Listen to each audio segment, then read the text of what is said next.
Ici, je vous propose un dialogue avec Olivier Germain-Thomas et Jean-Yves Leloup. Vous ouvrez une voie, cette voie est périlleuse, mais elle est pour beaucoup la seule possible sur le plan spirituel, pour les temps à venir. À une époque où l'intégrisme répond au matérialisme dominant, vous êtes Jean-Yves Leloup du côté de la tradition, vous êtes prêtre orthodoxe, tout en restant très ouvert aux autres spiritualités, le bouddhisme comme l'hindouisme, le judaïsme comme le soufisme. Ajoutons l'importance que vous attachez aux pratiques corporelles, méditation, prière du cœur, et votre intérêt pour le féminin dans le spirituel. Impossible donc de vous classer selon les catégories anciennes, et c'est en cela, je pense, que vous symbolisez la spiritualité de demain. Votre vie est pleine de contrastes. Vous êtes passé de l'athéisme à une conversion vers le christianisme oriental. Puis, vous êtes devenu dominicain. À la Sainte-Baume, vous avez joué un rôle pivot dans le dialogue interreligieux. Actuellement, vous êtes prêtre orthodoxe et vous enseignez, j'ai l'impression, sur tous les continents d'Europe, aux États-Unis, au Brésil, d'où vous revenez.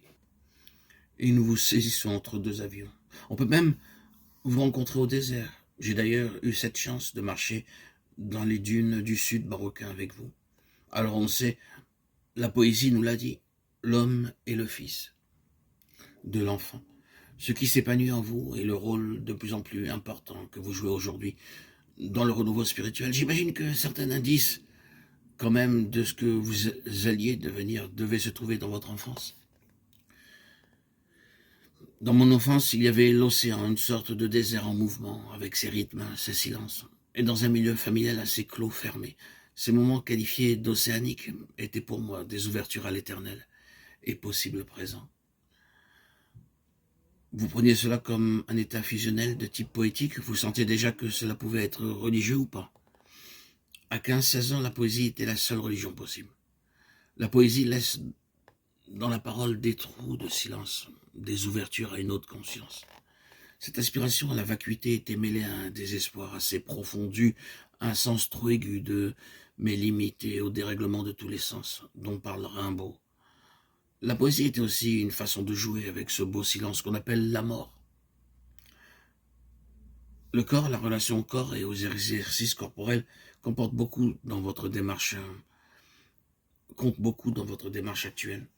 Déjà enfant, vous aviez le sentiment que quelque chose d'essentiel pouvait ou devait passer à travers le corps. Oui, j'ai fait de nombreuses rencontres d'âmes et de chair souvent féminines. Je marchais beaucoup, particulièrement dans les forêts. Je partais à la recherche de grands espaces où j'aimais bien me perdre, au grand désarroi de mes parents. Alors, comment voyez-vous votre vie à cette époque? Qu'envisagez-vous de faire? Je n'envisageais que la mort, seule issue possible pour connaître la vérité que je pouvais pressentir. Pour moi, la vérité était la mort. Toutes les expériences limites possibles étaient bonnes pour atteindre cet instant où les limites cèdent et cessent. L'attirance vers la mort était donc plus une curiosité que causée par l'angoisse. Une vraie curiosité. Contrairement à ce moment où l'on ne peut plus se mentir, se raconter d'histoires, connaître ce moment. La difficulté sera toujours l'incarnation. Je suis naturellement bouddhiste et beaucoup plus difficilement chrétien. Dans le bouddhisme, j'aime ce sens simple et évident de l'impermanence de toute chose, qui n'en exclut évidemment pas la comparaison et le respect pour en faire une occasion d'évolution, de transformation et d'éveil. Tandis que l'incarnation, la réalité de la matière des corps, des visages, la réalité de tout ce qui doit disparaître, me posait problème. Je ne croyais pas encore à un monde voulu, créé et aimé de l'être, qui est ce qu'il est. Ce qui m'était proposé était le monde de la matière, de la réussite, de l'argent et du pouvoir. C'est dans ce monde-là que je devais vivre. Je n'imaginais pas qu'un autre puisse exister. Mais je ne pouvais m'empêcher d'en ressentir la vanité des vanités. Comme dit le Coëlette, expérience très forte de la vanité de toutes choses, même les plus belles, les plus nobles. Peut-être se révélait là un peu de pathologie, de difficulté à vivre dans des limites. Des lectures Jean-Yves Leloup vous ont aidé pendant cette période, ou au contraire vous ont-elles encore plus inscrit dans cette impossibilité que vous aviez d'envisager de continuer, de vivre? Bien sûr, mes lectures. Je lisais surtout des poètes, des philosophes plus que des auteurs de romans. Les romans, je me les racontais, j'en inventais sans cesse. Le premier livre que j'ai rêvé et écrit s'appelait « Descente aux abricots ». C'était partant de jaunisse au fond de mon lit. Puisque Rimbaud avait déjà vécu la descente aux enfers, je devais aller ailleurs, et un abricot fut l'occasion de l'aventure. Je voulais le connaître entièrement. Ce n'est pas si simple quand je vois l'abricot de l'extérieur, je n'ai plus dans la bouche. Quand je l'ai dans la bouche, je n'en vois plus les couleurs. L'abricot, dans son entièreté, serait-il inaccessible?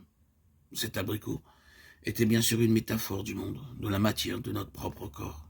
À un moment, il m'a apparu que pour connaître l'abricot, il fallait devenir l'abricot. J'ai commencé à abricoter.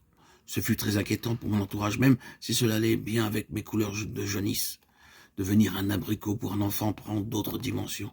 Entrer dans la pulpe, la saveur, le noyau, devenir l'abricot était la seule chose raisonnable pour le connaître, du dedans.